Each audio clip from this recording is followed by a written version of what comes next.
the Mac and Cheese Fest is coming up here in June. And what is the actual date on the Mac and Cheese Fest? June 9th. June 9th. Thank you. You know, because you've already got to make sure that prep. you're there, right? Jeffry Jeffry is here. Jeffry Weisenger.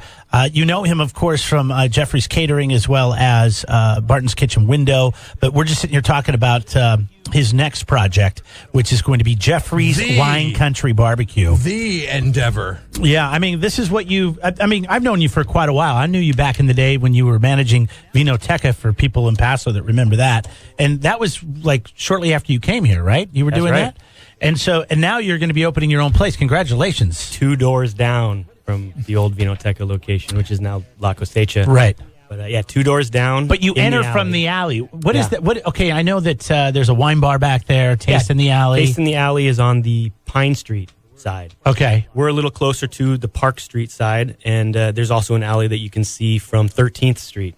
So we're half a block off the park. Oh, nice. In this really great alley, this courtyard. You'll walk into our courtyard, call it the Brickyard, because it's a whole building's made of brick. We're right behind Kahuna's, is like a surf and skate shop there. Sure. Yeah, so we're right behind there.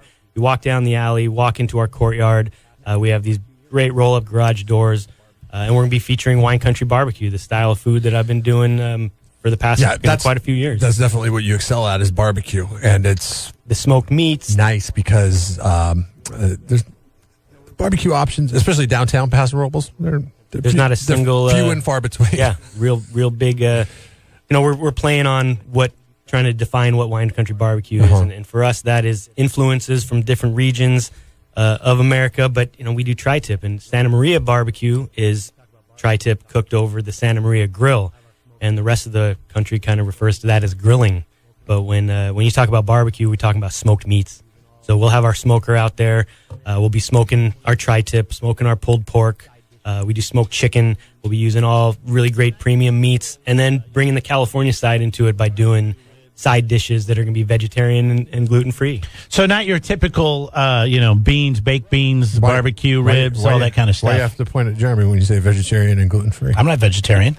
Aren't you on that kick right now? Well, I'm just doing this diet where I can't have any carbs. I can eat all the vegetables I want, and I can eat all the meat I want. And that's all the meat. Concept. That is I eat what a lot Wine of meat. Country Barbecue is. Yeah. Wine Country Barbecue is going to be based on great meat, great vegetables. You know what I think would be a great sides. appetizer? You tell me. You're the chef. You're the one that's trained. I'm not. But like some kind of smoked deviled eggs. Smoked deviled eggs. What do you think about that? That's on our experimental menu. Is it really? We're working I on. told you. I know what I'm talking about. Have you Jeff. Have you smoked deviled eggs before? I haven't smoked deviled eggs. I have worked on smoking things that would go into a deviled egg. Oh, okay. Yes, right. Okay. Yeah. Okay, Smokes. Yeah, that's what I'm talking about. I don't know if you want to put the egg in there. That might be weird, but you never know. You take the egg white. Basically, you take the yolks of the egg, and then you incorporate that into something that would be smoked. And so, deviled eggs are something that we're playing around How come with. I've never had a deviled egg? I'm not a big deviled egg fan. Are you kidding me? guys Deviled eggs are amazing. I know. A lot of people say I'm un-American because I don't like deviled eggs. But how come I've never had a deviled egg that has bacon into that deviled egg mix? There you go. You're not eating the right deviled egg. Yeah, that's the problem. You don't eat enough deviled eggs. Now, if you eat your grandma's deviled eggs, you might have a little pickle in there. That's the problem. Usually it's just mustard and Dijon, but it's like you need some bacon. Like celery. I don't want celery. Celery's it's tasteless and baseless and just adds to weird textures that don't belong in eggs, Grandma.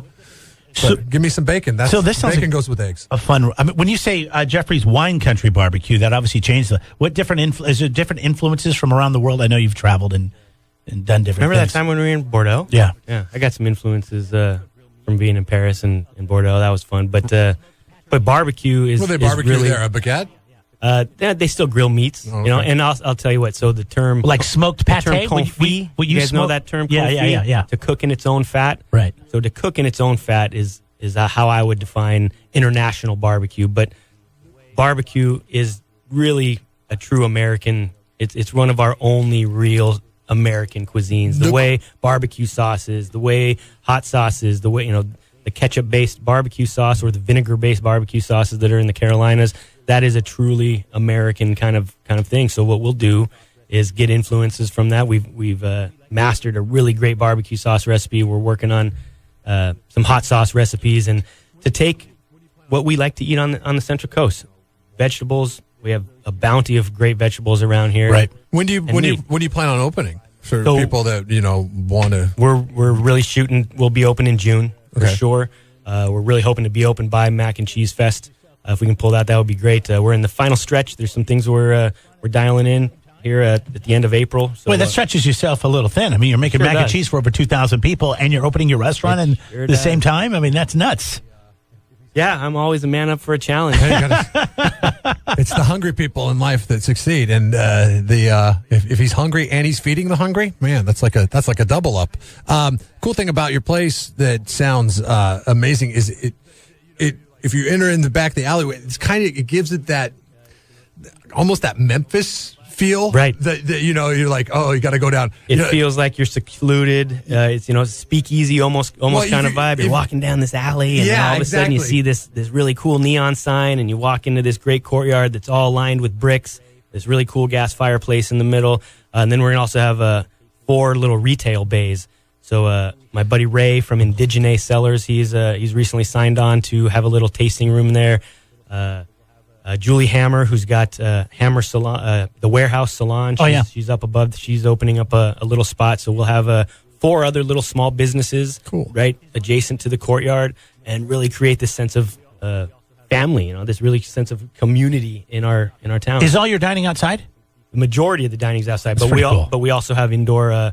We'll have 8 seats at a high top counter, and then we'll have some seats on the inside as well. You walk up to the counter, like I say, San Luis, you guys. Places got quite a few.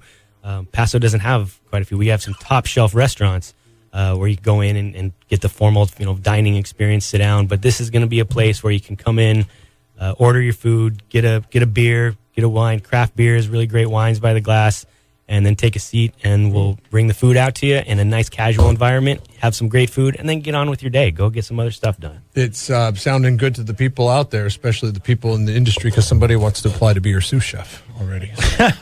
There's a chef. Chef Jeff at jeffryscatering.com. Shoot the emails. We are looking to get staffed up, man. Nice. I love that. He's a champion with the Paso Mac and Cheese Steak. You've been in this thing from the beginning, right? I mean, this is going to be your 7th year. It'll be my 6th year. 6th year coming up. The first year, but it was the second year that came in and put my stake in the sand. I go all the way back to the first year. It was in Paso. Oh, God, it was on the east side, up by Sylvester Winery. No, Lavinia. Yeah. They have this great area to do events outside, unless it's August and you're just serving mac and cheese. Yeah, and it's 102. I think my daughter was like 4 months old, and I was like, "Oh, yeah, we're gonna go to the Macaroni and Cheese Festival," and babies with little babies. People under 21 can't go, but obviously babies strapped to you is not going to ask for a drink, so you have no problem with that. But we lasted all of about 5 minutes being first-time parents. Yeah. Man, that was brutal. Okay, but I mean, that was like when you start a new venue or a new event, and you need to find a venue, and you're looking. There's so much. Every weekend here is taken, so they had to take that, and that was a great venue, and those people were great. And they have great facilities. Yeah, amazing facilities. Nothing against that, but I mean, moving it to Avila Beach in June is just like been amazing. And I like to take warm, but it's pleasant. I walk around barefoot. Yeah. Just walk out. It's a little bit more climate controlled, yeah. Yeah, but you walk around on the golf course, with your bare feet out, and it's always a good time. Let me ask you a question, Jeff. Okay, since you are a chef and you're opening up your own restaurant, I think you could pretty much squash this debate that's been going on at KZOZ.com over the weekend. We've been asking people, butter. Do you put it in the refrigerator or do you leave it out in a butter dish? Now, but you're talking about at his house, not in his kitchen. Yeah, I'm talking about the question was home. Pointed towards people at a house. Okay, leaving butter out on the counter in a butter dish is totally fine. Okay, yeah, all right. So there, you have it. So far, it's always that I like to cover it. People have a hard time with is if they're taking their knife and they're dipping it in something else, and then they go hit the butter. Yeah, and then they come back. You can get mold on it. You can get it's cross-contamination issues that you might want to keep an eye out with when you're keeping it at room temperature, so now it's not nice and soft and spreadable. But if you're using one-time use, take your knife, spread the butter, go spread it on whatever you want to spread it on.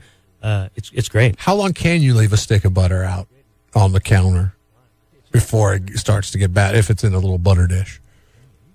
You should be pretty good until it's gone. I mean, it's just stick fat. Of butter, yeah. So like what? Like 10 days? You could do 10 days? Oh, yeah. I think you can do a couple weeks. Really? I think you can do a couple weeks. Yeah, I mean, if the butter lasts that long. If you have a stick of butter lasting that long, you're not cooking right. Butter's got to be used. That's why you got to go to Jeffrey's Wine Country Barbecue when he opens up in June, because that's the rationale that he's cooking with, ladies and gentlemen. It'll be downtown Paso between Pine Street and Park Street, right? And 12th and 13th. In the alley there in the back. Right down the street from Taste of the Alley. It is a Mac Monday. If you use the discount code Mac Monday, all one word, you can save on your tickets to the Macaroni and Cheese Festival, which is coming up this June. Now, you brought us awesome macaroni and cheese today. Jeremy has not tried it. Actually, I did. I just didn't eat the pasta. I ate all the meat, and I ate around the pasta. How do you do that? Because this stupid diet I'm on, I tell you what. Hey, I'm wearing a shirt that I haven't worn in 2 years. I'm pretty excited. Looking good, buddy. I'm not weighing myself. I'm not going to weigh myself. That's always disappointing.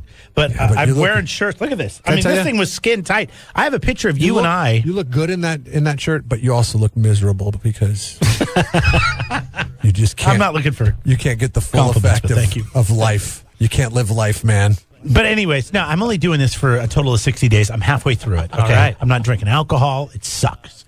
But like I said, it is what it is. Miserable, my friend. You look miserable. My favorite snack is chips and salsa. I can't have that. But you can eat. You can eat a lot of great stuff, like all the meat you want. So cheese you want. Tell us about the macaroni and cheese that you brought us this morning. And is this the macaroni and cheese that you're going to be? Answer the first question first, I guess. Tell us a little bit about what you made this morning.